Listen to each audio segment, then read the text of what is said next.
Welcome. Shit, I need to start over again. That's fine. I'm not ready. Okay. I'm very excited. Welcome to The Good, The Bad, and the Kino. We haven't been able to do that in so long, if you can't hear by the audio quality already. We are... Where are we, Ryan? We're back in the studio. We are back in the studio. The studio. We were meant to do the entirety of the podcast here, but then suddenly, 6 weeks into it, Corona happened, and we were forced to do it from home with bad audio quality. But now, we are back here. It's very exciting. Yeah. How are you feeling, Ryan? I'm feeling great. It's nice to be back, and it feels very cozy despite feeling a bit different. But also, we're going to get to talk about the London Film Festival for our first episode back, which is great. This is the first time we're recording face-to-face since March. Yeah, since first week of March. That's Yeah. insane. Yeah. Okay. It's pretty crazy. So we're a little bit late on schedule because we had to figure out how the studio works because I had completely forgotten. Yeah. Also, stuff was unplugged. Not our fault. Yeah. What are we talking about this week, Ryan? Also, wait, shit. We took last week off because there was a problem with the studio. We were meant to record in here, but there was a problem that we couldn't get into the room, and then we were behind schedule. And so what we're going to do is we're going to cover Eternal Sunshine next week. And we're doing the London Film Festival this week. I cut you off. But yeah, we're talking about the London Film Festival. It was held online. We had press and industry accreditation because we're students, and that it falls into that category, I guess. Yeah. But we got accreditation, which means we got to see basically everything online. No, not basically everything. That's why I said basically, not literally. Okay. We missed out on like 4 films, or even less. No, 4. Yeah. 4. Yeah. Oh yeah. Over these 2 weeks, we ended up watching. I watched 20 movies. You watched 18. I did. So that's a lot of movies because it was over It was like what, 15 days? Yeah, it was 15 days. So that's a long time. Yeah. That's a lot of movies in that period of time. Yeah, we got through so many. I'm impressed by how many we watched. Yeah. And so this week, we're going to actually talk about them and rank them. Yeah, we are. A little throwback to our first episode. Exactly. Little tease. We're going to try and make this one a bit shorter than that one was. we don't have the time to make it longer. Yeah. Our bottom, so what we'll do is, Moses' bottom 10, my bottom 8, we'll just read out from worst to like 10. And then we won't talk. We'll give like 1-sentence reviews for ourselves, but we won't have a conversation. And then from 10 on, like we'll talk about the films, but we won't spoil any of them because like I think only 1 or 2 of them have like been released theatrically, but the rest have not been. This is a spoiler-free episode, which we've never done. Yeah, we've never. Yeah, that's true. We have never done that. We're breaking so much new territory. I know. So do you want to go ahead and break this down? Yeah. All right. Bottom so 10. Here we go. So my number 18 is Sound for the Future, 17 is Siberia, 16 is The Intruder, 15 is Stray, 14 is Honeymoon, 13 is New Order, 12 is Supernova, and 11 is One Man and His Shoes. So Sound for the Future is a terrible We'll get into the films. You want to get into them after? Okay, after, because we basically have the same. Yeah. Just in a slightly different order. Yeah. So I watched 2 more movies than he did, but I have my bottom 10. So I have Sound for the Future, Siberia, The Intruder, that's number 18, New Order, number 17, Stray, number 16, One Man in His Shoes, 15, Honeymoon, 14, 13, Relic, 12, Undine, which you have not seen, Supernova is 11. Yeah. That's my bottom. Okay, so, yeah, Sound for the Future, I mean... So what this movie is, it's about... Well, really quickly, we need to talk about it because it was shockingly bad. Yeah, we turned it off. Yeah, we switched it off like 40 minutes in. It had an hour left. I think it was... An hour and 40 minutes. Yeah, but I think it was... We were an hour in, and it had 40 minutes to go. And we were like, dying. No. Yeah. So it's about this guy who had a punk band in 1979, and now he's an adult, and he's making like a documentary about it. But it's very up its own ass. Yeah, it is. If I have to phrase it politely. And the worst moment, this is the moment when we turned it off, is when he started reading his punk lyrics from when he was like 8 years old. Yeah. Like it was poetry. It was just unbearable to watch. Yeah. like a cool idea, and that's why we watched it, because we read the description. Yeah. Because like a lot of these movies do not have trailers, and so we read the description and we were like, that sounds interesting. Yeah. The execution was awful. It was like a meditation on nostalgia, and the problem is you're not interested in the movie because it's so specifically about this one person, and there's no reason for you to care. Yeah. The way I describe this film is condescending and narcissistic in all the worst ways. Yeah, I hated it. And Siberia is, we won't spend that much time on it. Yeah. That shit bonkers. Yeah. I'm impressed we finished it. And it features a scene, without spoiling anything, which you shouldn't watch this movie anyway. Yeah, no one should Willem watch this Dafoe does what he did in the original Spider-Man movie, where he talks into a reflection of himself, doing a grinning face, kind of. Doing an with evil a deep, face. gravelly voice. With a deep, gravelly voice. So he's doing the Green Goblin thing from Spider-Man again, which is insane to me. But yeah, very bad movie. Also, there was a point where he was just chilling out in his bar, and then a bear came in and attacked him, and the next scene was like nothing happened. It was just, it was about like, his dreams and whatnot. But it doesn't matter. It was still a bad movie. It was but very, very terrible. We also are like kind of pretty sure that there was some real penetration in the film. Yeah, I remember that. Yeah, that was weird as well. Willem Dafoe sleeps with a lot of people in this movie. Yeah, he does. Yeah, it was weird. Yeah, that was also really weird. Yeah. Yeah, I didn't like. We hated both of those films. Yeah. So The Intruder, it's an all right film. It's like kind of like delving into the mind of this person. Yeah. But didn't leave much of an impression on me. I thought it was fun. I thought it had a good sense of atmosphere, but like otherwise it was confusing and also, is it Brazilian or Argentinian? Argentinian, and it was really poorly paced. I felt as well. It was not an engaging film on any level, I thought. We can just talk about Stray now. Yeah, sure. It's a movie about dogs in Istanbul where they don't euthanize dogs, stray dogs. Yeah. So a lot of stray dogs on the street.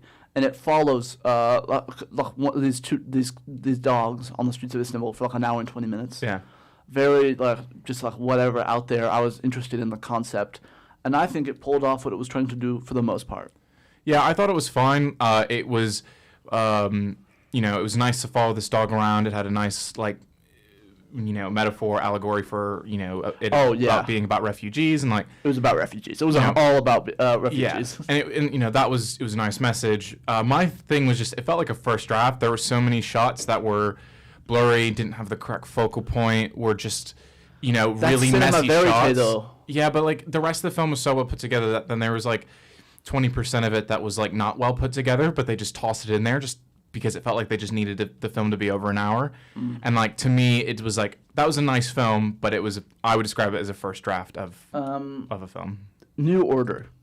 Yeah, we were a bit split on this one. That's a Mexican film, correct? Yeah. That was one of the last movies we watched for the festival. Yep. I have to say, it was after a long day of watching pretty long movies. Yeah, we already watched two-hour films. It was the third movie that day. Yeah. I was a bit tuckered out. Yeah. So I didn't enjoy this as much. Cool ideas initially, but then it really falls apart in the second act. I thought that it has a really interesting, great ideas about like authoritarianism taking advantage of people in poverty, and I thought that main central issue was really interesting and explored well enough that I enjoyed it. Although I think that you and I both agree there are moments where this film kind of borders on the gratuitous. Yes, and also I think it is gratuitous. I think it has some problematic elements, and I don't think the film quite knows what it wants to say about authoritarianism. Oh, see, I think that's why I put it a bit more above you because I saw what it was trying to say. One Man in His Shoes. Just a really entertaining documentary. What's it about, though? Extremely well edited. It's about Michael Jordan and the the hype culture around the Jordan. Air Jordans. Yeah, the Air Jordan sneakers. This is a very good doc. I enjoyed this. I really liked it. I learned a lot, actually. Yeah. We both learned that Converse used to make basketball shoes. Yeah, which is so strange to think about. We were shocked to learn that. I thought that the editing was very good. Yeah. But if you remember, for some reason, the interviews, the quality of the interview setups looked very bad. Yeah, one looked others awful. looked okay. I thought the rest of them were fine, but didn't really matter. Compared to like the graphics they were pulling and up, editing were it's not just the editing, like the transition graphics and all whatnot. It was super on point, and they spent a lot of money on that clearly. And then like the interview setups were very middling, I felt. Yeah, I didn't really mind a lot of them. There was one that was noticeably like, wow, like this is really ugly. But the rest of it I thought was fine. The movie does take an interesting left turn towards the third act of the documentary. Yeah, which I was good with. I think it was okay with what it was trying to say. Okay. I think the transition to that could have been a little bit smoother. I thought it. But the exploration of that topic, without spoiling anything, was very good. And I would recommend this movie to people who are interested in Michael Jordan or like the Air Jordan empire. Yeah, I definitely recommend it. I also think that it is and we talked about this, like a very unbiased documentary. It shows both sides of lots of issues very even-handedly, and I admired that about it because it could have been very one-sided. Yeah. And this is the first movie from the list that I would genuinely recommend to people. Yeah, me too. I wouldn't recommend the others we've wouldn't. talked about so far. My number 14, I don't know what yours is, but I have Honeymoon. Yeah, that's my 14 as well. It's the first movie we watched with the festival. Yeah. Which was exciting. It was a really sweet film. It's a very sweet film. It's set on a honeymoon. It's set in Israel. Tel Aviv. Is it in Tel Aviv? Yeah. I think so. Or no, it might be Jerusalem. Oh, no, it was Jerusalem. Sorry, Yeah. Jerusalem. It's been a couple weeks since we've watched this. But very good leads. It doesn't look cheap. Nope. Which is better than what you can say about other movies at film festivals like this. And this was just a very entertaining film. Yeah. I was never bored. Yep. I thought it had some very funny bits. Yes, it did. Yeah, I don't have much to say. The actors were very good. I thought, their chemistry was great. I liked the overall, message. And also, I didn't know where it was going to go. The ending, we were theorizing. So, it kept you on your feet. Yeah, it did. And I think that I think overall, it's a very sweet, very good film. Although I do think it goes into the surreal too much and in a way that, I think is distracting. True. And I think that's why I put it down a bit because, you didn't need those elements. It would have worked really great as this kind of rom-com. But I think it tried to bite off more than it could chew. So it's a good film. Yeah, I agree with you on a lot of those. The surreal element is a bit much. Yeah, I liked it at the time, but the more I thought about it, I was it was kind of goofy. Number 13 for me is Relic, which I think you have higher. Yeah, so we'll talk about that. We'll talk about that in a second. Yeah. I'll talk about Undine really quick. I didn't see that. It's a German film, so Undine. Yeah, it's Undine. This one, I watched it because a friend recommended this, or brought my attention to it. It's by a director who apparently is very good. I haven't watched his other work. Christian Petzold. Petzold, I don't know. And it was a very interesting film. Mm-hmm. I don't quite know how I feel about it. Yeah. I would probably recommend this to certain people. Yeah. But it's almost like a fairy tale type love story, but set in the modern day. Yeah. It's very much it's telling a mythic tale, but in the modern day. Okay. And it's about this romance, and you don't notice this a lot, except in movies where it's very good. Yeah. But the blocking was excellent. Okay. And the camera work was engaging throughout, really good. Yeah. And the performances by the lead actors, Paula Bia and Franz Rogowski, which I've seen him in a couple other things, their performances were fantastic. Yeah, I heard very good things about this film, and I would like to see it when I can. I think you should check it out eventually because I would be interested in what you have to say. Yeah. And there is a lot of content to it and a lot of subtext that you can dig your teeth into. I'm really interested then. I'll definitely give that a watch. My number 11, Supernova. Yeah, my number 12, I think. So this movie, it's a gay romance between Stanley Tucci and Colin Firth. And it is a charming film. That's not what I can say about it. I think it's actually quite, I thought it was quite emotional, and it never got me to that place. Oh, okay. I thought it did, and I think that in its third act it has the bravery to tackle a certain aspect of a subject matter in a way that felt very genuine, especially to their relationship. So I liked that, and I thought the performances were excellent, but nothing really exceptional about the film. Yeah, well, if you want to maybe watch this movie and not know anything, we won't spoil the big thing about what's happening between this couple. Yeah. Because they don't really reveal that. I don't think they reveal that in the trailer. Yeah, they do. Do they? Oh. Yeah, because I saw. You didn't see the trailer. I did. Yeah. This movie does have a trailer, but this movie, I have problems with the third act that I can't really get into. but I don't like the direction. I don't love the direction it takes. I think it's the weakest part of the film. I think it has a little coda at the very end. It fades to black, then comes back in for something else that I didn't like. It felt super unnecessary. But the one thing this movie has is Stanley Tucci. Lots of them. Stanley Tucci is an actor. He's amazing. Yeah. Because he's so charming all the time. Yeah. He kind of feels like he's always playing himself. Yeah. To an extent, or like an exaggerated version of himself. Yeah. And in this movie, you just get scenes of him like talking shit with people. Yeah. And like pulling little jokes and hanging out with like his like goddaughter or whatever. Yeah. And it's like he's the most charming guy. Yeah. And it's like fun to watch. Super and so sweet, that's very nice. Oh, and Colin Firth is very good. Yeah, he is very good. But Stanley Tucci is the highlight. He's just like so naturally very good. It is Stanley Tucci being Stanley Tucci. He gives the best performance in the Hunger Games movies. He gives one of the best ones, I'd say. Yeah, I think he's got great those in big films. fake chompers. Yeah.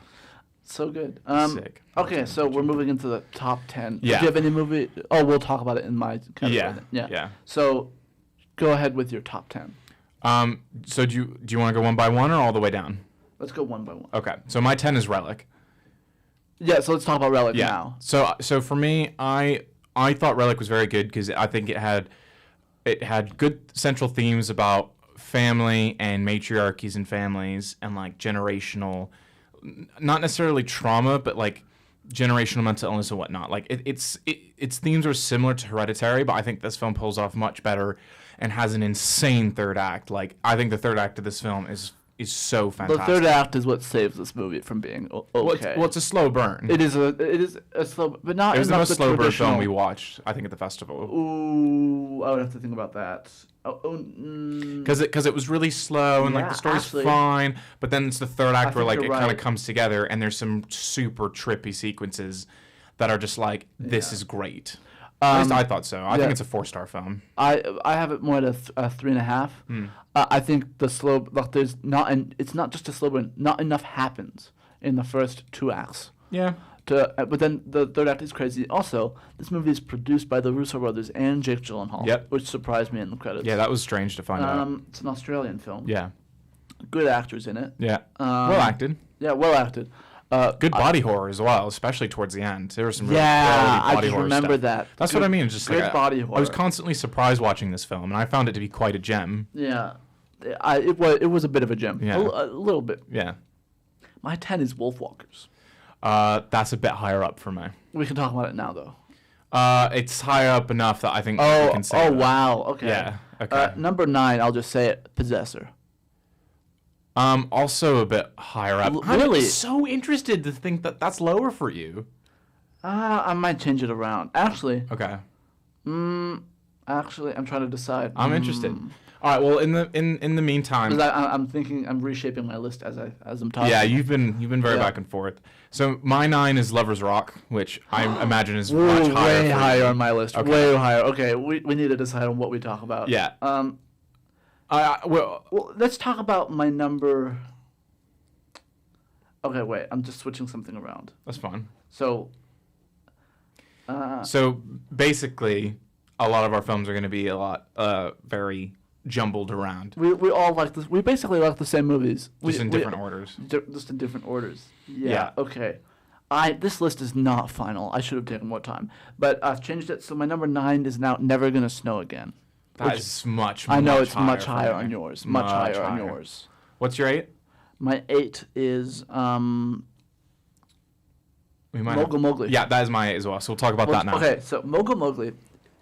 Second film we saw at the festival after Honeymoon. We had a great first day. Of the festival. A great first day.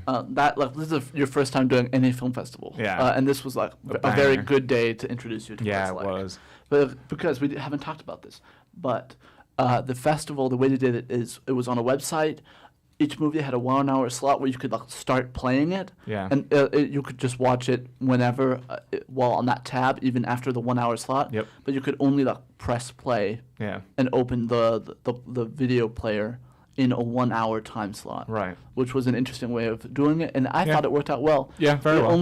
We only accidentally missed one movie. Yeah, but that was our fault. Not also, anyway, it's out now on Amazon Prime. Oh, okay. It's out now. Then we'll watch it. We need to watch it. Yeah. It looks very good. Time, Yeah. which is on Amazon Prime. It looks very good. Yeah, it does. So let's talk about Mogul Mowgli. Yeah. very interesting film. Yeah. So Riz Ahmed, great actor. Yeah, Gives he's great in performance. this. Yeah, great performance. He's a rapper, Yeah. a British rapper. That's what he proper sounds grime. like. Yeah, That style of music, yeah. Pakistani, but grew up in London. Yeah. And it is about he's up and coming, and then he gets hit with an illness, which kind of puts his career on hold. Yeah. And it's about his struggle at this moment in his life. Yeah. And it's actually just about like cultural heritage and all Yeah, that. and national Good shit. identity. National and, like, identity within, yeah, as and a foreigner. and they explore that in two ways, which is one with the relationship with his dad, which is like super interesting, and they like go into fully, which I won't explain how, but like they do, and it's really well done. But also there's the surrealness of the film works so well. Yeah. Like it like the way that like his own memories and ideals of who he believes he is and where he's from bleed in with like when his dad was struggling with that a bit. Yeah. But the film does it in such a subtle way that like I didn't really fully get the entire point of the film until like a few days after having thought about it. And I think that's really commendable that like I was still thinking about this film a few days later. I don't think this movie is not too complicated for anyone to understand. No. But it also doesn't spoon-feed you No, everything. it doesn't spoon-feed you anything, I don't think. It doesn't look into the camera and say, this is about Yeah. being a foreigner and the identity crisis that comes with that. Yeah. Well, I also want to add it's really well shot, and I love the use of the aspect ratio. Yeah, the aspect ratio was pretty crazy. The scenes of Riz Ahmed rapping, Yeah. because he's a British rapper, Yeah. that's what he sounds like, are really well done as well. Like, Yeah, they are. Yeah, that's a kind of a sick concert. Yeah. Good mosh pit. Yeah. Mogu Mowgli was a great film. So for me, number 7 is Possessor. Okay. Yours is still higher. Still a bit higher. That's weird because I like that movie more than you like it. Yeah, that's true. What's your number 7? My 7's One Night in Miami. That's my number 5. We can talk about it now. Okay, cool. So this movie, it is directed by our Watchmen queen, Regina King. Yeah. This is her directorial debut. Yep. It got a bunch of awards at the Venice Film Festival recently.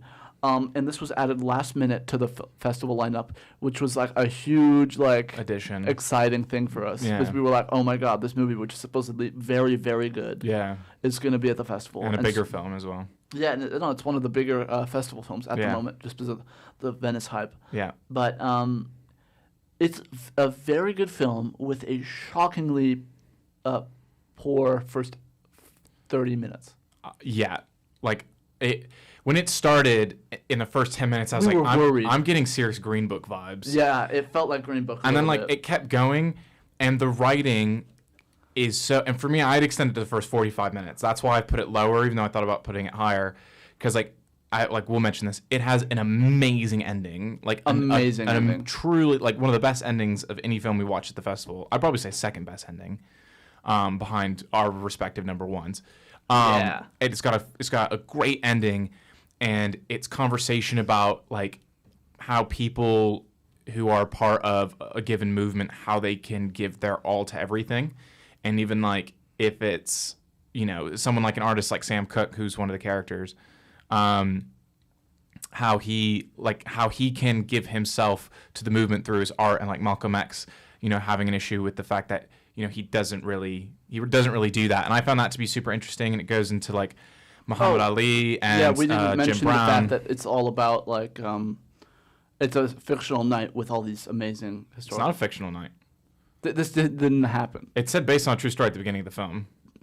I've read other. This is not a. It is absolutely not. The film lied to us. It's based on. Shouldn't have said based on a true story. I don't remember it ever saying it's based on a play, but it's based on a play. At the beginning, it said based on a true story. It's very much a play. That's the biggest issues, because for the first 45 minutes before you get to that juicy stuff when they're just hanging out, it's the most theater dialogue you've ever heard in your life. That's not the problem. I can tell. I don't know what the original play is like, but I think that I can tell that the first 40 minutes is the stuff they've added to make it more like a movie, and I think that's where the problem lies, because it doesn't mesh with the other hour of the film, and you can clearly tell that they added it to make it more cinematic, because after those 45 minutes, it's strictly a play. Yeah. And I don't, but that's how my takeaway about why the quality of the first 30 to 45 minutes was. It does so knock low. it down, but then it picks up so well. Yeah, it does. It really does save itself. I thought this was another great film, but like it was really let down by its first 45 minutes for me. Yeah, the first 45 minutes are a real problem. Yeah. That's going to be a problem going into rewatching Rewatchability, this movie. yeah. But It will really hurt it. I think. Yeah, I think I can't understate how like poor the first 45 it feels minutes so are. disingenuine. Yeah. Very disconnected. Yeah. But again, fantastic, really emotional ending.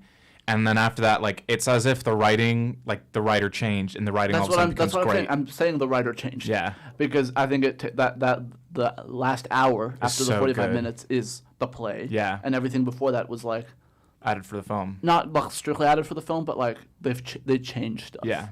To make it more cinematic. Yeah. That's what I'm saying. They didn't need to do. No. Yeah. So I'll talk about this. You haven't seen it. My number 6 is Mangrove. Yeah, talk about it. So Mangrove, it's a part of an anthology series that Steve McQueen, the director, is doing. Not the actor from the 60s.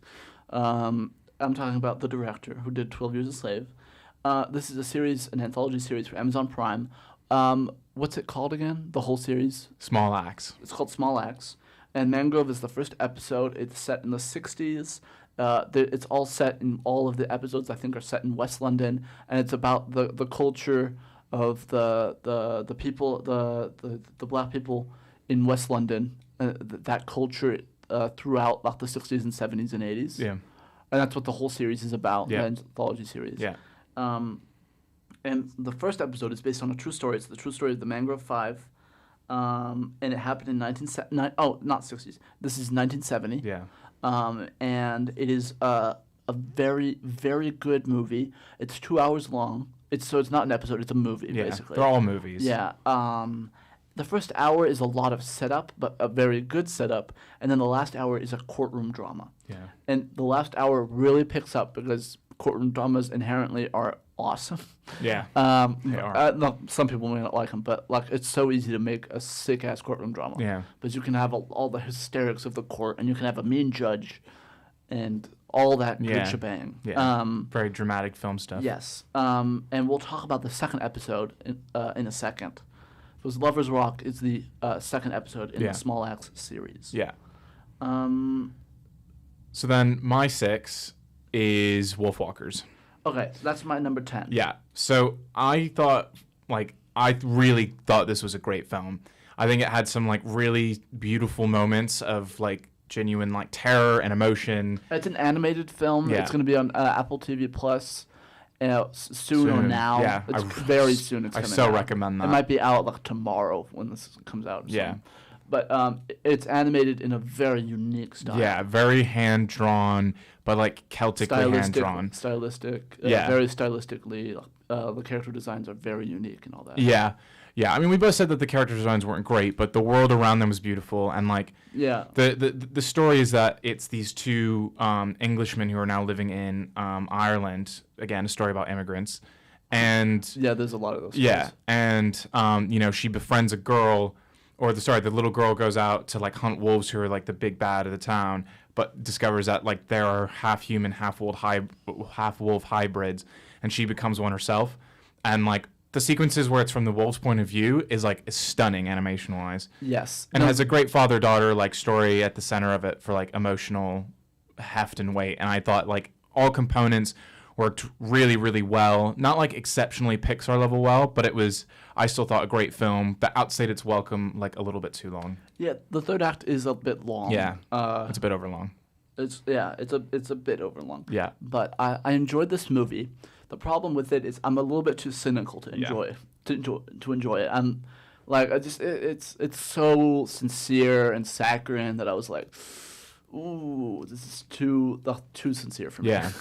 And you said that while we were watching it, so I knew that I would prefer it and it would be higher up on my list. I still recognize that it is a very good film. Yeah, the animation, it's a very good film. I don't love the character designs, but the animation overall is fantastic. Yeah, the scenery so is great. You've got Sean Bean playing the father. Yeah, doing the voice. He's gonna come back soon. Yeah, it's a great film. And what's your number? My 5 is Possessor.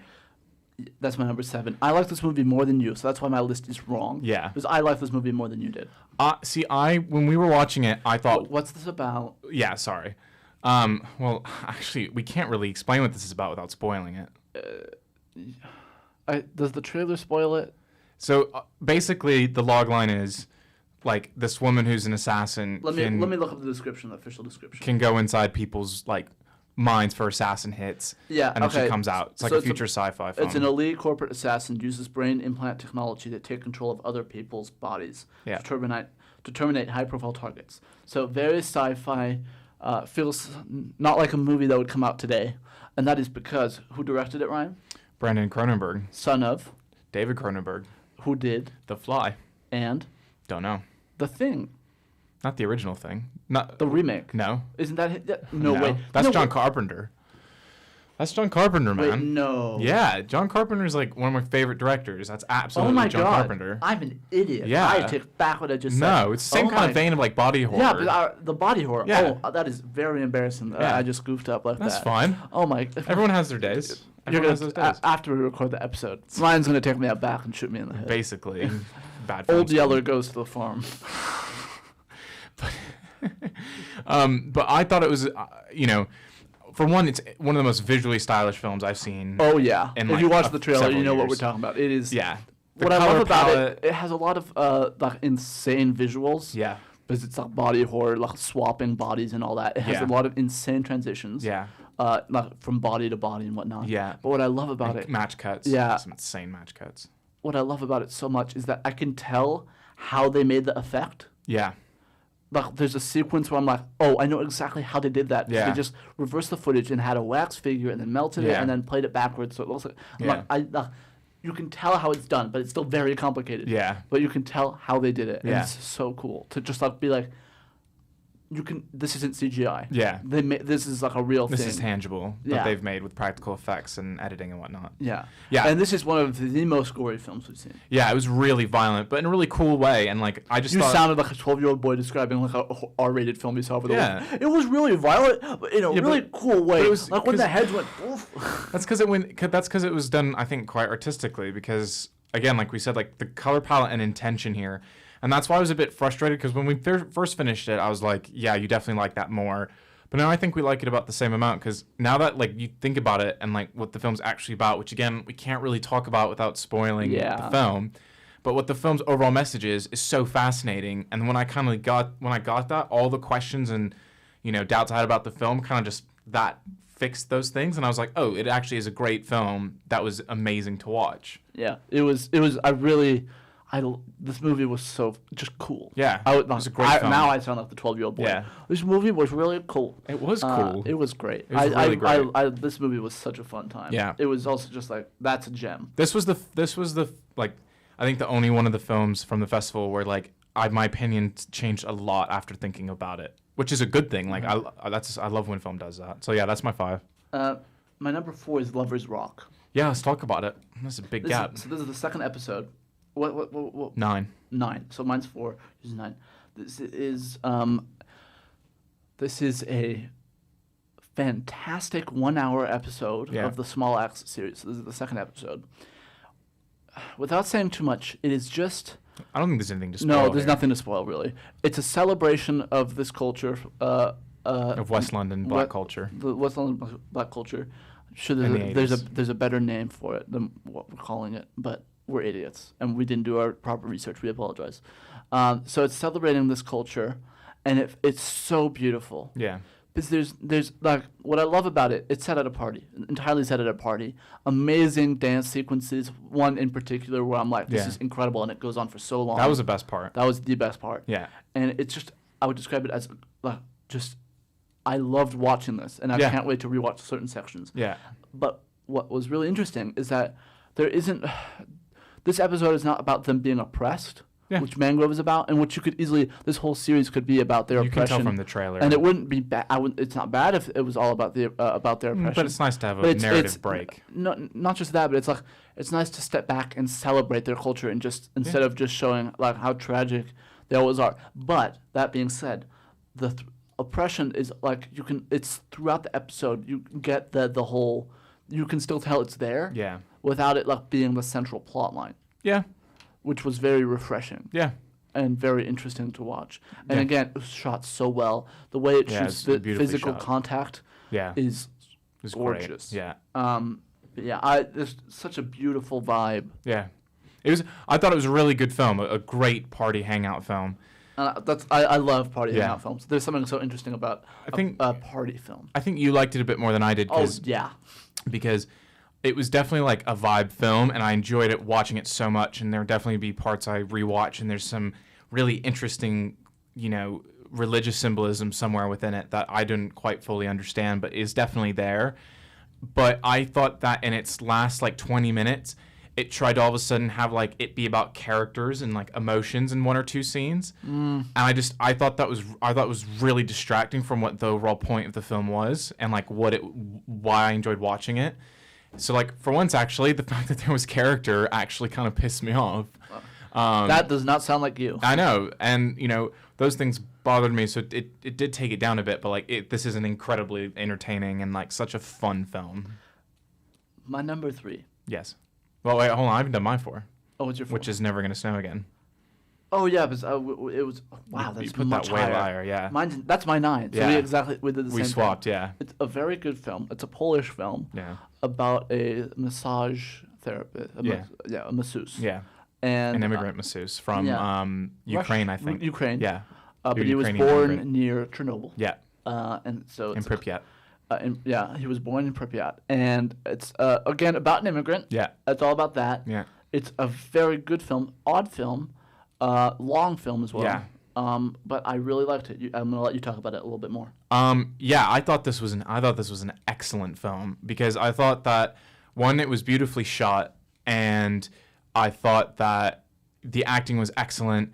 There's a really interesting aspect to the film I won't talk about here, but it gets quite surreal and cerebral in a way that is actually really exciting and innovative and subtle, that really just enhances the overall message of the film, which is very much specific to Poland's nationalism at the problem with nationalism at the moment.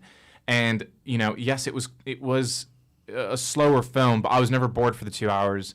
I thought it was I wasn't excellent really character bored, piece as well. I just thought everything about it was wow, and I really didn't expect it to be like that. So great performance by Alec Utkov. Yeah. Who is fantastic performance. He's the lead actor in it, and he's also the Russian guy in Stranger Things season 3, which we've talked about is the best season of that show. Absolutely. Number 3, Kajillionaire. I think that's your number 2. Yeah. But we can talk about it now. Our top 3 are the exact same, so we'll just talk about in different orders. Yeah. So Kajillionaire, this is a very independent American film. Yeah. It's an American indie. Yep. It's clearly a Sundance darling, that type of movie. Yeah. It's that type of style. I really enjoyed this, not as much as you did.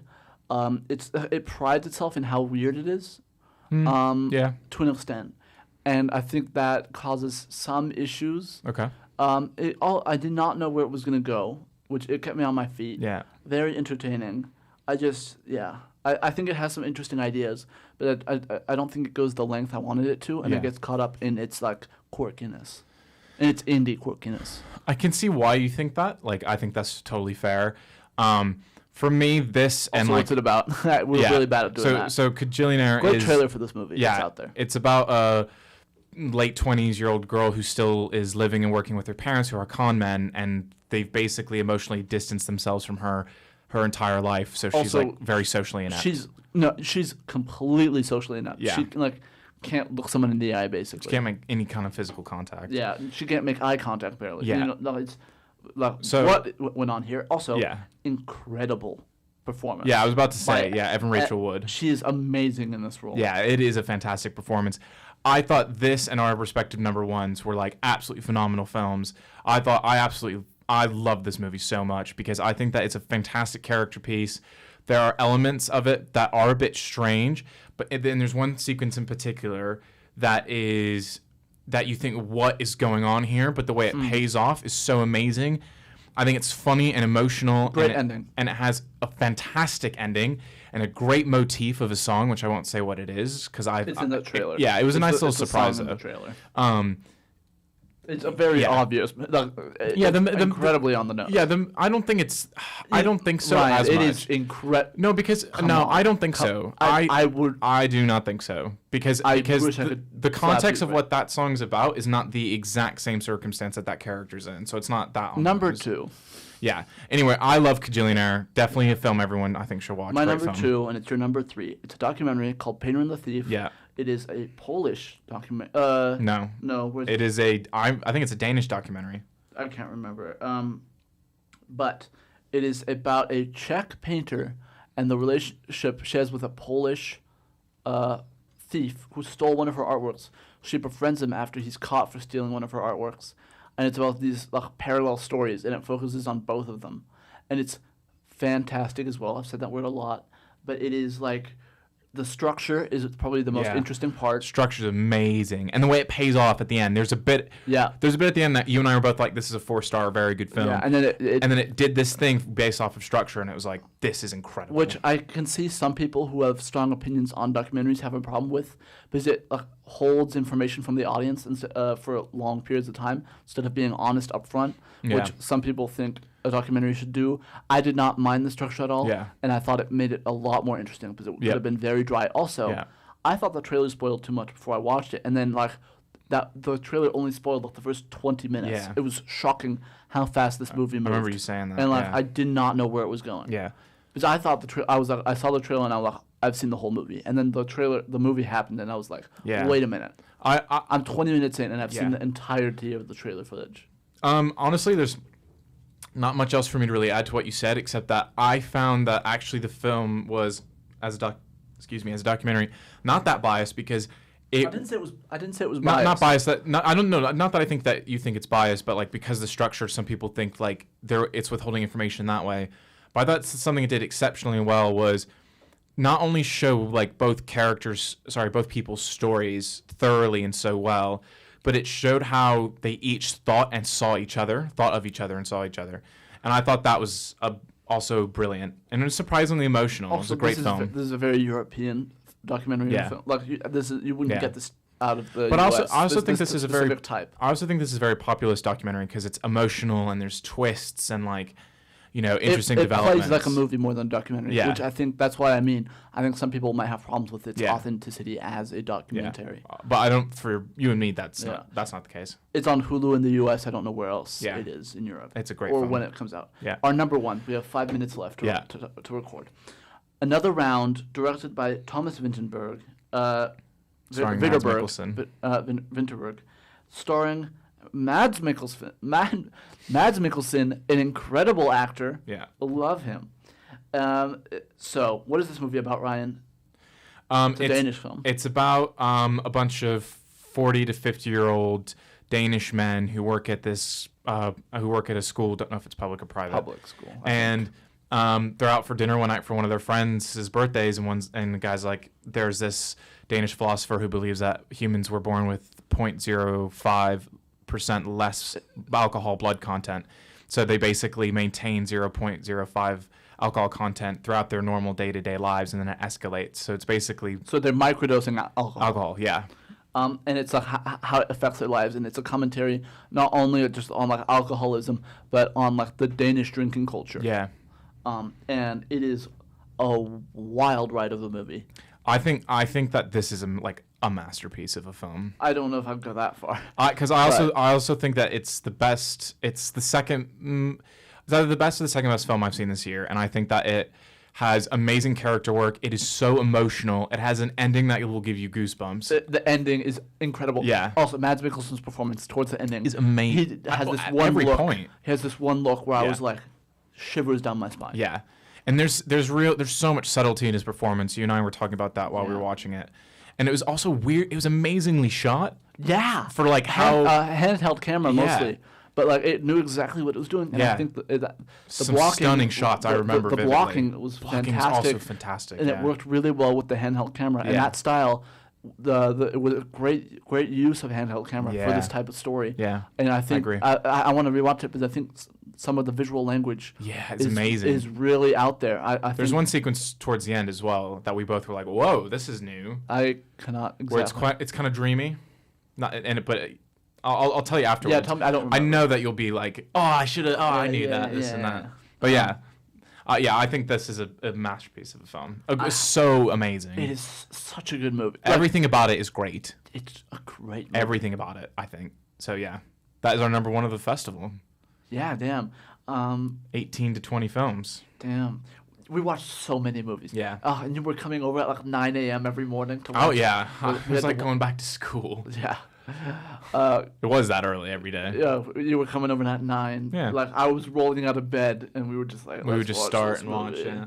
But it was great. I mean, you and I had such a good time, and you told me last year that I needed to do it. And yeah, I can't believe this is the first year doing the festival. Like, because other years it would be in person, and we'd actually go to movie theaters, and you see red carpets. And and stuff like that. The vibe, cool. the energy in those screenings is incredible. I'm sure it's very different. Because you've got like a screening fully packed to see like an indie film, but everyone there is so excited. Yeah. And that energy, you can't get that everywhere else. Yeah. Anywhere else, And I hope that next year or the year after I get to experience that. But like, I think you and I will definitely be doing this. Also, again. one time we'll go to Sundance. Yeah. We talked about that. Yeah. I'm so down for that. But anyways, that's our London Film Festival episode. If you're gonna take anything away from this, watch another round. Watch another round. Gajillionaire and The Painter and the Thief. Yeah. If those sounded interesting. But especially, I think the top three. If you're to focus on anything, the top three. Our lists are on our Letterboxd. Yeah. Which I'll link in the description. Our email is thegoodthebadandthekino@gmail.com. Yep. Closing thoughts. Participate in festivals if you can. I think that's a great final sentiment. Yeah, I agree. There's something special about it, and there's something special about finding that one hidden gem. Yeah. That you can't wait to tell people about. Yeah, I remember. Yeah, when we watched Another Round and Never Gonna Snow Again, I didn't think those films would be that great. But we finished both those, and I was like, I ran home and told my flatmates we will watch this when it comes out because it was so great. Yeah. But yeah, I think that's a great sentiment. Yeah, I agree with what Moses said. Sorry this episode's a little short. We took some time to set up the recording space, but it'll be better next week. And next week we're going to be covering Eternal Sunshine, which we should have covered this week. Yeah. But we've got an interesting episode schedule laid out. So yeah, we do. I'm very excited. Yeah. And I think we should have a little toast to finish in it. Yeah, the indeed. Festival. Welcome back and being to the back festival. in the studio. Yeah. Stay Kino, everybody. Stay Kino, everyone. Clink. That's our wine glasses. Yeah. And hopefully we'll have a video version of this up soon. We just need to set up how we'll do it. Yeah. But yeah, stay Kino, guys. Stay Kino. Bye, guys. Keep it Kino. Bye.